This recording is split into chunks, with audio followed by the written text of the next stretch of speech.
नमस्कार, सोशल संवाद में स्वागत है। मैं शशि भूषण और आज हम पहुंचे वहां जहां पर जिसकी जिम्मेदारी जो है वो हमारे जो मजदूर भाई हैं उनको अधिकार दिलाने की, उनके अधिकारों का हनन ना हो, उन्हें सही से जो उनका उचित अधिकार है, मुआवजा है वो मिले, वो सारी जिम्मेदारी यहाँ पर होती है। हम पहुंचे हैं आपके जो डीएलसी ऑफिस है, डिस्ट्रिक्ट लेबर ऑफिसर ऑफिस, वहाँ पर हमारे साथ बात करने के लिए डिप्टी लेबर कमिश्नर हैं राजेश प्रसाद जी, उनसे हम बातचीत करेंगे और क्या कुछ अभी चल रहा है। आप देख रहे हैं कि कोरोना काल के बाद जिस तरीके से जो है लोगों की नौकरियां गई हैं और जिस तरीके से लोगों के सामने ये संकट आया है, नौकरियों पर संकट घर आया है, वैसे में जो डीएलसी ऑफिस की जो भूमिका है वो काफ़ी इम्पोर्टेंट है।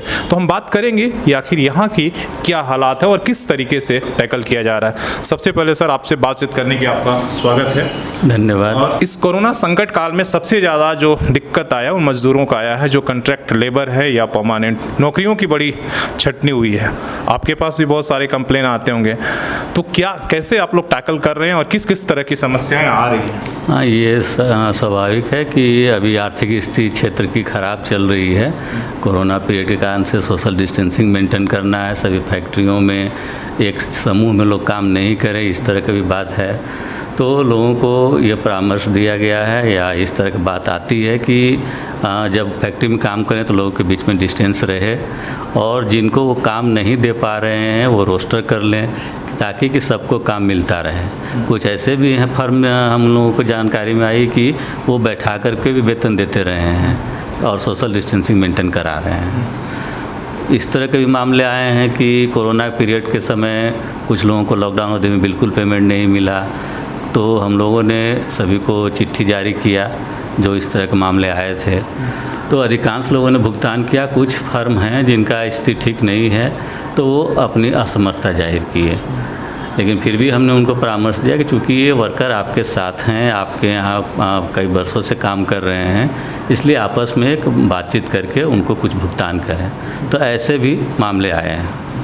सबसे बड़ा सवाल है कि सर आपके ऊपर मजदूरों का अधिकारों का रक्षा करने का जिम्मेदारी है और सबसे ज़्यादा जो कंप्लेन आ रहे थे, जैसे शुरुआत में सरकार ने कहा कि प्रधानमंत्री ने भी कहा कि ऐसा समय है सबको मिलकर काम करना है और मजदूरों का वेतन को ना काटा जाए, और लेकिन क्या हुआ कि अब जो शुरुआत के 8 दिन का लॉकडाउन थे जो मार्च के, तो उसमें लोगों ने पेमेंट किया, लेकिन बाकी का जो 3 महीने का था पेमेंट नहीं हुआ। तो वैसे हालात में जो लोग कंप्लेन लेकर आपके पास आए, आप किस तरीके से टैकल किए?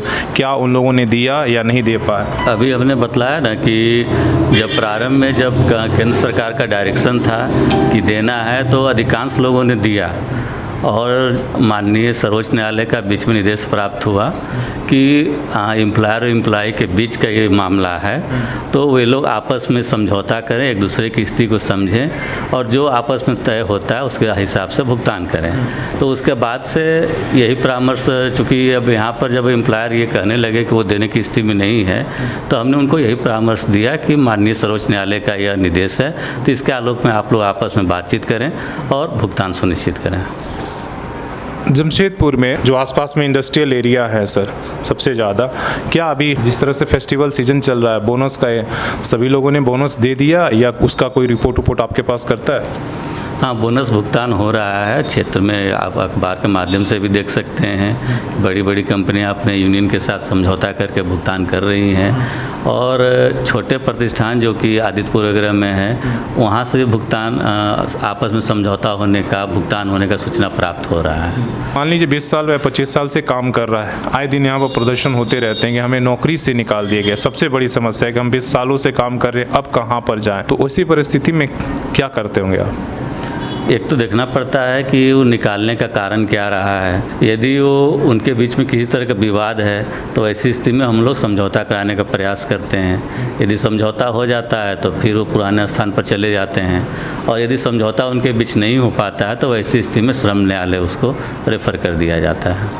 सर बड़ी कंपनियों की हम बात करें, आप भी यहाँ पर देखते होंगे पिछले कुछ दिनों में कई ऐसे लोगों को जो परमानेंट एम्प्लॉय थे उन्हें कंपनियों ने किसी न किसी बहाने से निकाल दिया और मामले आपके पास भी आए होंगे।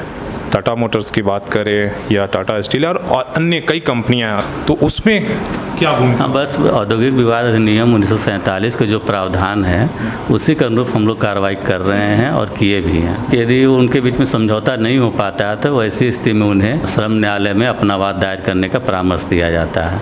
हम ये बताना चाहेंगे, श्रम न्यायालय श्रम विभाग का ही एक भाग है। वहाँ पर एडीजे के स्तर के न्यायाधीश वहाँ पर बैठते हैं।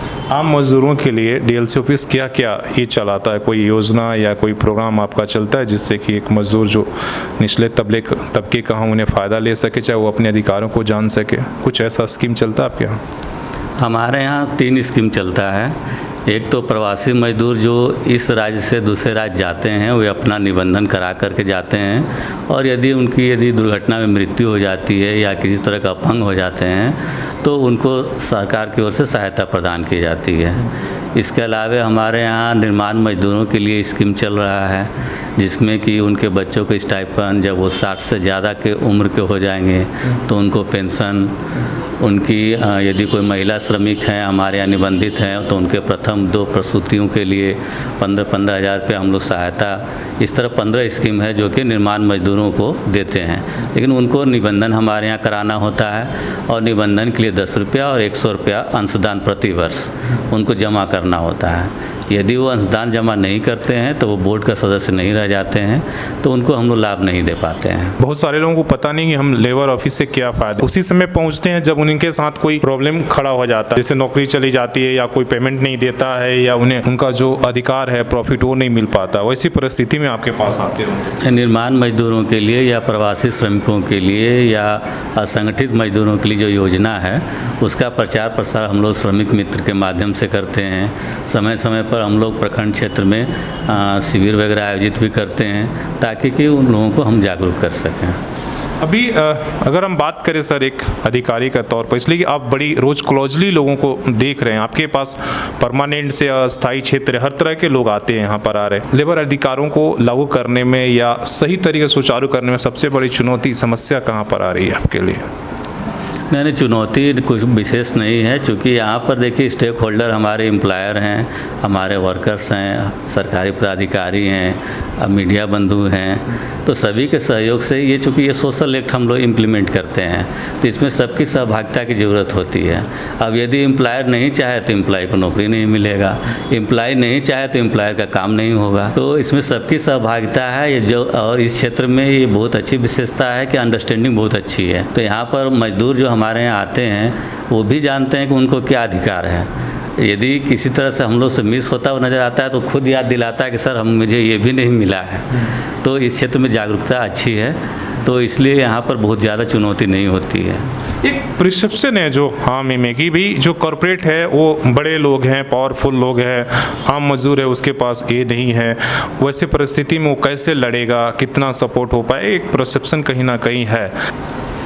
नहीं, हम लोग सभी को मिलाकर चलते हैं। कॉरपोरेट है तो उनके यहाँ यूनियन भी है और यूनियन अपनी दावेदारी, अपनी मांग मजबूती से रखते हैं। लेकिन जो अस्थाई उसके लिए यूनियन नहीं है सर। तो जो अस्थाई है ये उसके लिए तो है, लेकिन सबसे बड़ा आज कॉन्ट्रैक्ट और ठेकेदार लेबर है और उनके लिए कोई कंपनी ने यूनियन बनाकर कहीं पर भी नहीं रखा है। परमानेंट एम्प्लॉइयों के लिए तो यूनियन है, लेकिन जहाँ ठेकेदार मजदूर वो सिर्फ आप ही के ऊपर निर्भर है। जो ठेकेदार मजदूर हैं या अस्थायी कर्मी हैं वे अपना यूनियन बना सकते हैं। यूनियन ट्रेड यूनियन बनाने के लिए बहुत बड़ा समस्या नहीं है। यदि कोई कंपनी में है तो 100 आदमी आपके पास होना चाहिए सदस्य, और यदि आप बाहर हैं तो कम से कम 7 आदमी मिलकर भी आप ट्रेड यूनियन बना सकते हैं और अपना निबंधन करवा सकते हैं। कंपनी की मान्यता अपने जगह पर है, कंपनी तो उसको मान्यता देगा जो अधिकतर वर्कर को जो रिप्रेजेंट कर रहे हैं, लेकिन जो दूसरे यूनियन गठित होते हैं वे अपना अधिकार मांग सकते हैं। चलिए, बहुत बहुत धन्यवाद। हमने तमाम सवालों का जवाब लेने की कोशिश की और पूछने की कोशिश की कि आम मजदूर है, खासकर जो अस्थाई